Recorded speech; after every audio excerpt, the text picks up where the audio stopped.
Mari belajar dari Italia. Apa yang sebenarnya terjadi di Italia? Apa yang bisa kita jadikan contoh agar tidak terjadi di Indonesia? Kreatif konten ini berasal dari artikel warga Italia, dipersingkat dan dilengkapi data agar lebih mudah dipahami. Tahap 1. Kasus pertama diumumkan. Itu cuma flu. Apa pentingnya pakai masker? Orang-orang ini cuma lebay. Saya kan sehat, gak bakal ketularan. Gak usah panik lah. Tahap 2. Jumlah positif COVID-19 mulai naik signifikan.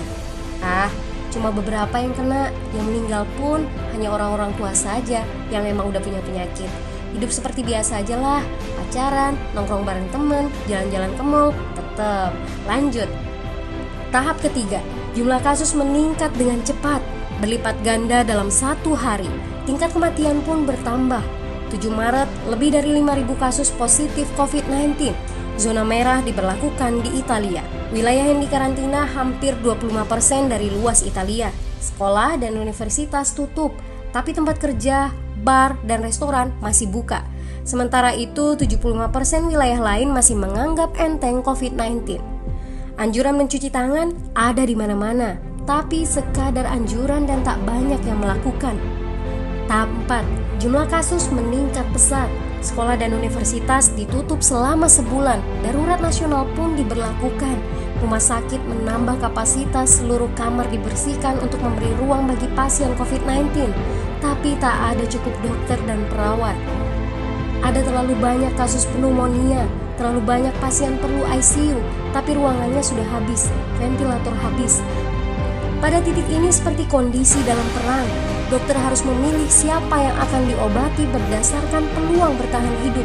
Itu berarti pasien lanjut usia dan punya penyakit bawaan seperti hipertensi, diabetes, stroke tidak masuk prioritas karena tidak ada lagi ruang. Sistem layanan kesehatan seketika runtuh. Tahap 5. 9 Maret mencapai lebih dari 9.000 kasus. Seluruh kota Italia lockdown. Orang-orang bisa pergi hanya untuk keperluan darurat dan dalam pengawasan ketat.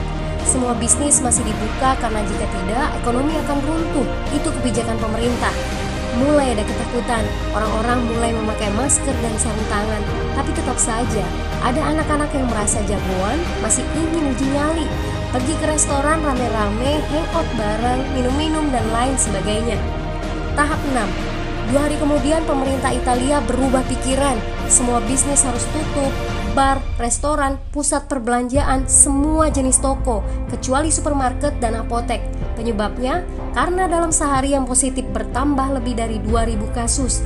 Penduduk yang mau keluar rumah harus mendapat surat izin. Surat izin ini didapatkan dari pos pemeriksaan polisi yang disebar di berbagai lingkungan. Yang melanggar bisa kena denda 3,3 juta rupiah. Bagi pasien positif yang tidak mau mengkarantina diri, bakal dituntut dengan pasal pembunuhan, hukuman 1-12 tahun penjara. 21 Maret jumlah korban meninggal di Italia terus meningkat melampaui Cina. Sebagai gambaran, luas Italia itu kurang lebih 2 kali Pulau Jawa. Penduduknya lebih dari 60 juta jiwa. Lalu apa yang harus kita pelajari dari Italia? Yuk, mulai dari diri sendiri, mulai dari di rumah aja. Jaga kebersihan lalu isolasi diri dan keluarga. Tidak keluar rumah kecuali sangat penting. Ini saatnya memulai solidaritas. Yang mampu harus mulai membantu yang tidak mampu. Ini adalah bentuk usaha dan doa kita semua. Semoga badai corona ini segera berlalu. Mari memulai kekompakan dengan membagikan informasi ini. Di rumah aja, mari belajar dari Italia.